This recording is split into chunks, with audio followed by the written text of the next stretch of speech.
The fluorescent lights in the mediation room buzzed like angry hornets, and the air smelled of burnt coffee and broken dreams. My hands shook as I watched my little brother, Tommy, lean back in his chair, arms crossed, a smug grin slicing across his face. "Half the business, Alex," he said, voice dripping with entitlement. "That's what I deserve. You wouldn't have anything without me." My chest tightened.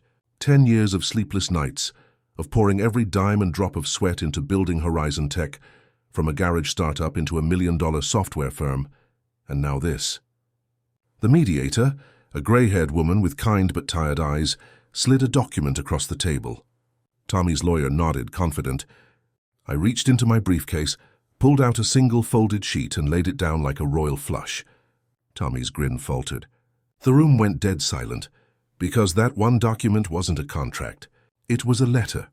Growing up in a sagging duplex on the south side of Chicago, Tommy and I shared everything: bunk beds, hand-me-down sneakers, dreams too big for the cracked sidewalks outside.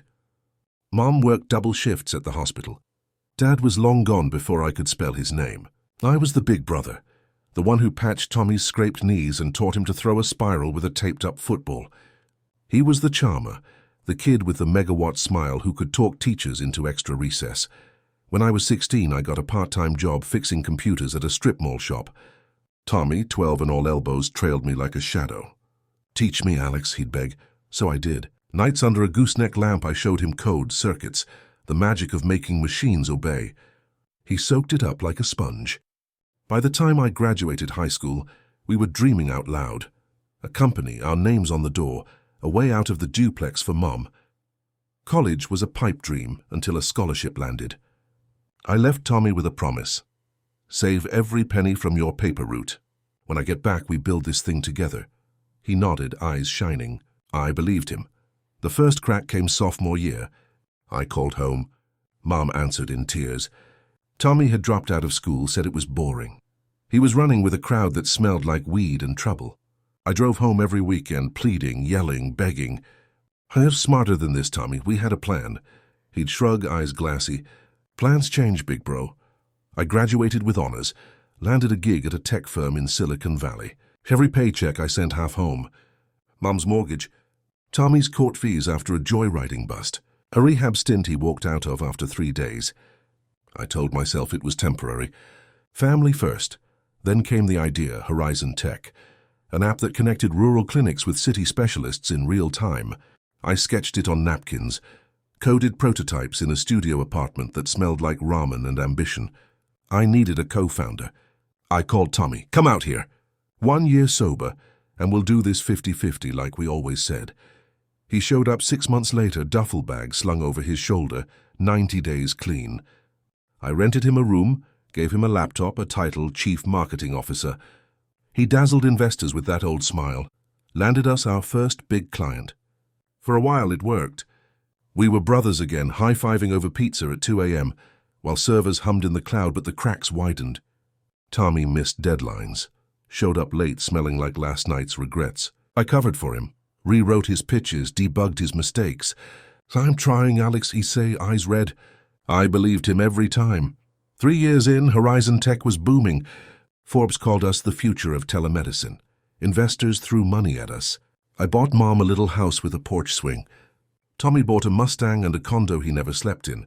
Then the email, "I'm suing for 50% equity." "You promised." Attached was a napkin from 2009, our teenage scrawl, "Alex and Tommy, partners forever." My stomach dropped. He'd kept it all these years, a relic turned weapon. Mediation was his idea. Faster than court. I walked in hoping for reconciliation, for the kid who used to fall asleep on my shoulder during thunderstorms. Instead, I got a stranger in a cheap suit demanding half of everything I'd bled for. His lawyer laid out the case. Tommy's early contributions, the napkin, contract, my verbal promises. Emotional duress, they called my pleas to get him sober. The mediator nodded sympathetically. Tommy wouldn't meet my eyes. I slid the document across the table. Not a contract, a letter. Dated 10 years ago in Tommy's shaky 12-year-old handwriting. "Dear Alex, if I ever mess up bad, don't give up on me. But don't let me ruin what you build either. You're the good one. Promise you'll be happy even if I'm not. Love, Tommy." I'd found it tucked in my old Bible when Mom moved. I'd carried it like a scar. The room froze. Tommy stared at the paper like it was a ghost. His lawyer frowned, confused. The mediator's eyes softened. "Tommy," I said, voice cracking, "I kept building because you asked me to. Not for half. For you to have something to come back to." He opened his mouth, closed it. Tears welled. The first I'd seen since we were kids. "I forgot," he whispered. "I forgot I wrote that. We didn't settle that day. We talked, really talked. About the nights he spent in juvie while I studied. About the rehab I paid for that he ghosted. About the napkin that was never a contract, just a kid's hope." Tommy dropped the suit. He asked for a job instead, entry level, no title, no equity. "Let me earn it this time," he said. I hired him as a junior developer. He shows up early now, stays late. Codes like a man possessed. Last week he fixed a bug that saved a rural hospital $3,000 a month. Mom came to the office for the first time, saw her boys side by side at a whiteboard. She cried into her coffee. Tommy hugged her so hard her glasses fogged. Horizon Tech is worth more now, but the real jackpot isn't the valuation. It's the quiet mornings when Tommy brings me burnt toast and says, "Remember when we thought this was impossible?" It's the email from a clinic in Appalachia. "Your app saved my patient's life." It's knowing that kindness isn't weakness. It's the strongest code we ever wrote. Some nights, I find Tommy in the break room, staring at that old letter pinned to the corkboard. He doesn't say much, but he's here, and for the first time in years, so am I.